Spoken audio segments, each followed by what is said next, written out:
Student, मैं अंतिमा Agnihotri, department of botany, Pentium point technical college Rewa.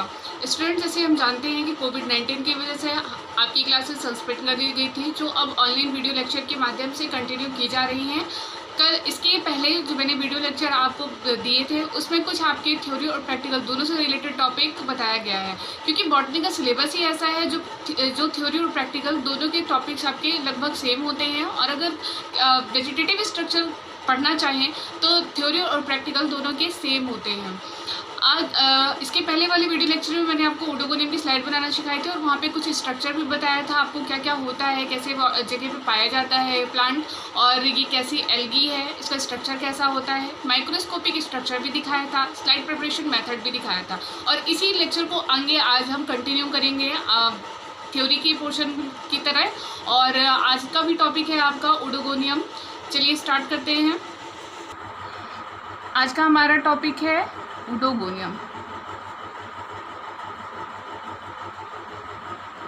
ये एक कॉमन एल्गी है और साधारणतः जैसे सबसे फर्स्ट टॉपिक ही हमारा क्या है कि अक्रेंस, प्राप्ति स्थान, ये कैसी जगह पे पाया जाता है।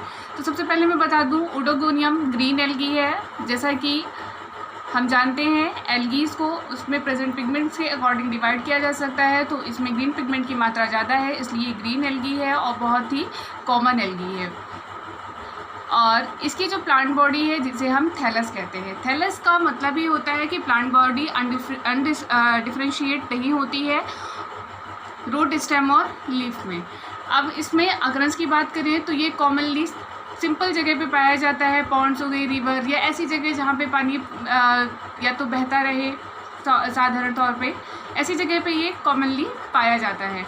कई बार जैसे ओडोगोनियम की कई सारी स्पीसीज़ हैं, तो कुछ स्पीसीज़ होल्ड फास्ट के थ्रू वहाँ पे अटैच रहती हैं सबस्ट्रेटम से और ग्रो करती हैं, डेवलपमेंट करती हैं, और कुछ फ्री फ्लोटिंग होती हैं, मतलब ताज़े पानी में तैरती रहती हैं। स्ट्रक्चर की अगर बात करें हम तो ओडोगोनियम का स्ट्रक्चर हमारा फिलामेंटस होता है और मल्टी सेल्यूलर होता है, अनब्रांच होता है। फिलामेंटस होता है, ये फर्स्ट वर्ड का मतलब फिलामेंटस मतलब थ्रेड लाइक स्ट्रक्चर, लंबा स्ट्रक्चर। हम कुछ ऐसा देख सकते हैं, मान लीजिए थ्रेड लाइक स्ट्रक्चर, ये लंबा स्ट्रक्चर, ये क्या है, फिलामेंट है, ठीक है। मल्टी सेल्यूलर मतलब ये फिलामेंट जो है ये कई सारी सेल से मिलके बना होता है। ये जो हमने बीच में ब्रैकेट्स बनाए इसको आप सेल मान लीजिए, मतलब ये कई सारी सेल से मिलके बना होता है। अनब्रांच्ड का मतलब जितनी भी सेल इसमें बनेंगी वो एक के ऊपर एक ही डेवलपमेंट करती जाएंगी और इस स्ट्रक्चर को और लंबा बनाती जाएंगी, लेकिन इसमें ब्रांचिंग, कोई भी सेल इधर से ऐड नहीं हो सकती। जितनी भी सेल ऐड होंगी इसके एक के ऊपर एक ही ऐड होंगी, ठीक है। अब इसके स्ट्रक्चर जो हमने बताया है इसको थोड़ा सा हम डायग्राम की ओर देख लेते हैं। हमें स्ट्रक्चर बनाना है और इसका सेल स्ट्रक्चर अभी बनाना है। चलिए स्टार्ट करते हैं। ये इसके स्ट्रक्चर की बात करें अगर हम, तो ये है आपके फिलामेंटस स्ट्रक्चर ऑफ ओडोगोनियम। ये इसको बनाने के लिए हमें सबसे पहले, जैसे हम जानते हैं ओडोगोनियम का जो स्ट्रक्चर होता है क्या होता है, सिलिंड्रिकल होता है, ठीक है। तो हम एक के ऊपर एक सेल को बनाते जाएंगे।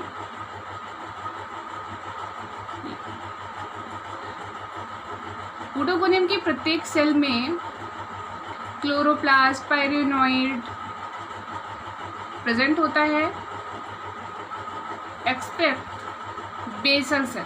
ये इसकी एपिकल सेल है, ये जैसे इसमें भी बना हुआ है, इसको हम कह सकते हैं एपिकल सेल। एपिकल का मतलब सबसे ऊपरी सेल जो सबसे ऊपर पाई जाती है, और बेसल सेल मतलब कि जो सबसे नीचे होती है। अच्छा, आप ये देख सकते हो कि इसमें मैंने कुछ ऐसा वाला स्ट्रक्चर बनाया है, ये ऐसा है ना, थोड़ा अलग है इन सब से, जो कि ये एक एक सेल है। ये एक सेल जो हमने बीच से ब्रैकेट्स बना दिए, ये सिंगल सेल है। अब ये बेसल सेल का स्ट्रक्चर ऐसा इसलिए होता है, ये फिंगर लाइक आउटग्रोथ इसको कहते हैं। इस बेसल सेल में इसको फिंगर लाइक आउटग्रोथ कहते हैं, मतलब ये प्लांट को सबस्ट्रेट से चिपका के रखने का काम करती है। होल्ड फास्ट, इसे होल्ड फास्ट भी कहते हैं या finger like outgrowth. Hold fast का मतलब होता है यहाँ पे होल्ड फास्ट या फिंगर लाइक आउटग्रोथ।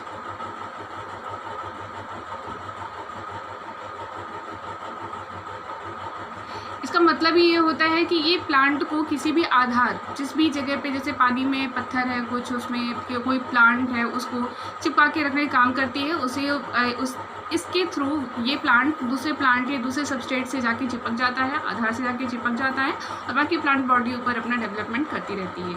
अब इस प्लांट की सिंगल सेल के अंदर क्या क्या चीज़ें प्रेजेंट होती है ये हम इस स्ट्रक्चर में देख सकते हैं। ये सेल स्ट्रक्चर जैसे यहाँ पे है, हमको नेक्स्ट टॉपिक भी यही पढ़ना था, सेल स्ट्रक्चर क्या क्या होता है। तो ये इसमें क्या क्या चीज़ें होती हैं।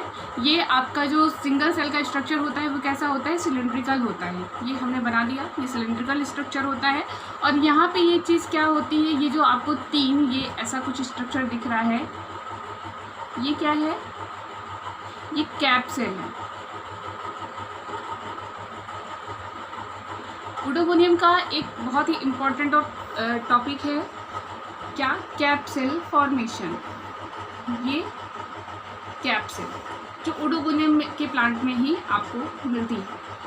इसमें क्लोरोप्लास्ट का स्ट्रक्चर कुछ ऐसा होता है, रेटिकुलेट होता है, मतलब जालिकावत होता है, किसी एक जगह नहीं होता, पूरी सेल के अंदर ये स्प्रेड रहता है, रेटिकुलेट टाइप से जालिकावत तरीके से भरा रहता है। आप जब स्लाइड वाली वीडियो देखोगे उसमें भी आप प्रैक्टिकली देख सकते हैं, हमने कल दिखाया भी था। उसमें कुछ आपको पिंकिश कलर का जो हमने डाई किया था वो दिख रहा था और ब्लैक टाइप के आपको बीच में स्ट्रक्चर दिखेंगे जो आपको क्लोरोप्लास्ट से भरे हुए सिंगल सेल के स्ट्रक्चर है। आप आज भी उस वीडियो को देख सकते हैं और उसमें आपको वो स्ट्रक्चर देखने के लिए मिल जाएगा। ये बन गया हमारा रेटिकुलेट क्लोरोप्लास्ट और ये इसके बीच में इस तरीके से पायरेनॉइड भरे हुए रहते हैं। ये स्ट्रक्चर होता है ओडोगोनियम का। अब इसको हम लोग थोड़ा सा लिख देते हैं। ये तो कैप सेल फॉर्मेशन हो गया, ये हो गया सेल वॉल, ये हमारा रेटिकुलेट क्लोरोप्लास्ट है,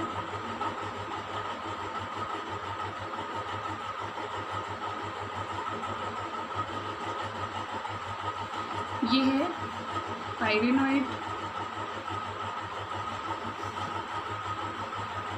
ये होता है न्यूक्लियस। मतलब इतना स्ट्रक्चर हमारे ओडोगोनियम के प्लांट में वेजिटेटिव स्ट्रक्चर पाया जाता है। इतना हम स्ट्रक्चर नॉर्मली पढ़ सकते हैं, ठीक है।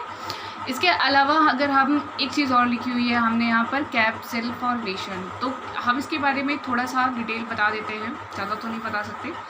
कैप सेल का फॉर्मेशन प्लांट में जितने बार ये जैसे सेल बनी हुई हैं, आप देख रहे हो इधर ये जो नई सेल्स, ये सेल एक दूसरे के ऊपर अटैच होती है, तो जब सेल डिवीज़न की प्रोसेस होती है तो यहीं पे होती है। और ओडोगोनियम में जितने बार नई सेल का फॉर्मेशन होता है उतनी ही बार इस कैप सेल का भी फॉर्मेशन होता है। मैच्योर प्लांट में आप हर सेल के ऊपर एक कैप सेल का फॉर्मेशन देखोगे कुछ इस तरीके से। कैप सेल का फॉर्मेशन कैसे होता है, जब सेल का डिवीज़न यहाँ पे स्टार्ट होता है होना, तो जो जैसे ये न्यूक्लियस है, अभी आपको ये साइड पे दिख रहा है, तो ये अपनी पोजीशन को छोड़ के इधर आ जाता है, सेंटर पे आ जाता है। और इस जो सेल वॉल के अंदर प्रोटोप्लाज्म होता है वो क्या होता है, वो श्रिंक होके और इस सेल दो सेल के बीच में जाके वो अटैच हो जाता है। जब सेल का डिवीज़न होता है तो दो पार्ट में होता है, एक छोटी डॉटर सेल और एक उससे थोड़ा से लार्ज साइज़ की डॉटर सेल होती है। क्योंकि सेल का डिवीज़न होता है तो यहाँ पे दो सेल का फॉर्मेशन होता है, नहीं दो सेल का फॉर्मेशन होता है, तो दोनों का साइज़ इक्वलेट नहीं होता है, एक का साइज़ छोटा होता है और एक का साइज़ बड़ा होता है। और जो ये श्रिंक हुआ मटेरियल होता है वो आके यहाँ पे सेल के बीचों बीच आके एक नई रिंग का फॉर्मेशन करता है। तो ऐसा हमें लगता है कि इस सेल के ऊपर ये कैप टाइप की लगी हुई है। देखिए आप खुद ही देख सकते हो, जो ये ड्रॉ बना हुआ है, तो ऐसा लग रहा है कि इस सेल को ये कैप की तरह कवर करके रखी है। इसकी वजह से इसको हम कैप सेल फॉर्मेशन कहते हैं। चलिए नेक्स्ट टॉपिक है हमारा सिस्टमेटिक पोजीशन ऑफ ओडोगोनियम।